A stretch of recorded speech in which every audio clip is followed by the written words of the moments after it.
Halo guys, welcome back to my YouTube channel. Hari ini aku mau cerita tentang pengalamanku melahirkan. Check it out. Jadi aku itu melahirkan puji Tuhan secara normal di tanggal 18 Oktober 2022. Diawali dengan mau melahirkan itu ada flag, dan itu dimulai di tanggal 13 Oktober ya. Masih kayak coklat-coklat gitu. Tanggal 14 itu udah mulai ada lendir darah. Aku juga udah nanya ke orang tua gitu kan ya, ini apa maksudnya, itu udah mau lahiran gak apa-apa. Nah itu makin rajin aja jalan kaki, jimbol, terus squat, ngepel jongkok kayak gitu ya. Nah itu tanggal 14. Nah di tanggal 15 itu jadwal kontrol ke rumah sakit nih, ketemu dokternya. Itu posisi udah di 39 week ya. YSG semua puji Tuhan sehat. Air ketubannya masih cukup juga, terus ini juga udah masuk panggul bayinya. Nah jadi udah tinggal tunggu hari, istilahnya kayak gitu ya. Tapi dikasih waktu sama dokternya kalau misalnya belum ada kontraksi yang intens sampai di tanggal 24 atau 25 kita terpaksa kasih induksi, kata dokternya kayak gitu. Ternyata memang belum ada nih di tanggal 15, belum ada. Kita pulang juga dari dokter, belum ada. Nah di tanggal 16 itu aku sama suami istilahnya kayak ngumpul lah sama teman-teman gitu kan ya, makan-makan.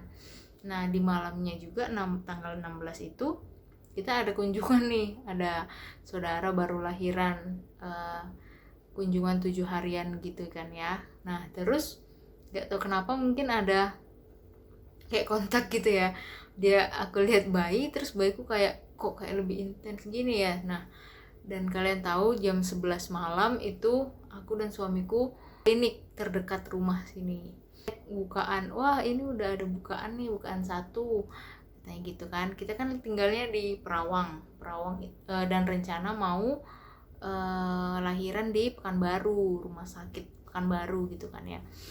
Jadi kalau bidannya bilang kalau mau lahiran di Perawang di Pekanbaru itu udah bisa langsung aja berangkat malam ini katanya gitu kan.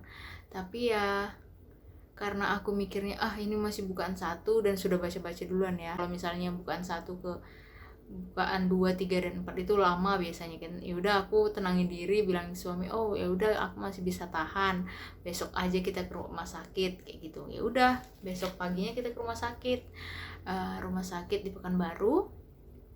Di jam 12 kita nyampe rumah sakit, dan ternyata bukaannya sudah bukaan 3 nih. Nah teman-teman bisa bayangin ya, ini juga beda-beda sih pengalamannya ya. Jadi aku di jam 12 itu bukan 3, wah bersyukur gitu kan, berarti bentar lagi. Ternyata ini beda cerita nih.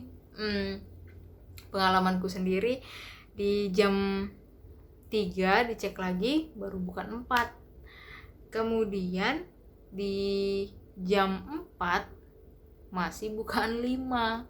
Teman-teman bisa bayangin ya, dari bukaan 3 ke bukaan 5 itu sudah ada 4 jam. Nah tapi di sela bukaan itu aku tetap jalan di sekeliling ruangan bersalin. Terus ada jimbolnya juga di rumah sakit, kebetulan ya bisa dipinjam, ya udah main. Terus dokternya kunjungan dan disarankan untuk induksi. Jadi tapi aku minta sama dokternya, dok dosisnya yang dikit, maksudnya yang pelan aja, nggak usah langsung induksi yang langsung blek gitu ya. Ya udah, jadi induksi di 6.30 sore itu ya. Terus aku jadi nggak tahu sih ini pengaruhnya dari mana, sulit untuk pipis gitu loh. Jadi ini aku mau pipis nih, udah ke kamar mandi tapi nggak keluar gitu. Nah itu kata bidannya kalau misalnya mau pipis langsung jangan ditahan karena itu akan menghambat kontraksi kayak gitu. Ya udah, tapi aku nggak ngeh gitu kan, oh ini mau pipis tapi kok nggak keluar, ya udah. Nah sampai akhirnya di jam setengah 9 malam itu baru bukaan 6. Ya udah itu kan, aduh pokoknya di situ yang ada ngerasa pinggang sakit sekali, terus kepikiran kok nggak lahir-lahiran, tapi aku tetap berdoa bernyanyi juga ya. Untungnya suami support, suami sangat diperlukan sih di sini ya. Dia ingatin aku, oh ya udah kita ini aja sambil pakai lipstick biar lupa sama sakitnya kontraksi kayak gitu kan ya. Gak lupa juga makan tetap ya, makan vitamin itu kita udah bawa semua lengkap. Nah terus jam 2 subuh itu baru bukaan 8, sampai bidan apa suster itu yang di rumah sakit ngantuk istilahnya shift malam kan, tolong bantu cek bukaan gitu. Oh ternyata masih bukan 8, 5 pagi akhirnya bukan lengkap. Dan bayiku juga waktu itu kayak terpancing juga karena ada yang lahiran di sebelah.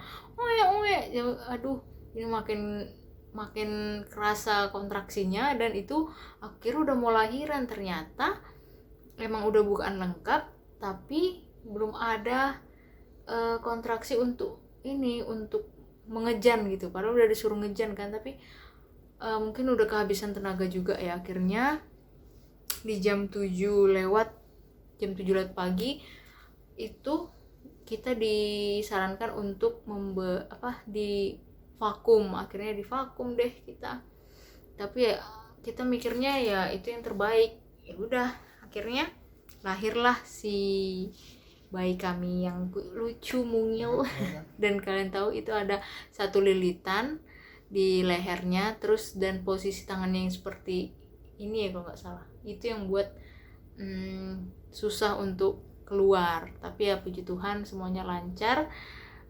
Itu dia sharingku. Semoga teman-teman semua yang nonton, yang ibu hamil, punya pengalaman yang menyenangkan. Dan tips dariku, teknik pernapasan, olahraga, makanan bergizi, terus hati yang gembira, dan peran suami itu sangat-sangat penting dan kunci untuk punya pengalaman melahirkan yang menyenangkan. Terima kasih.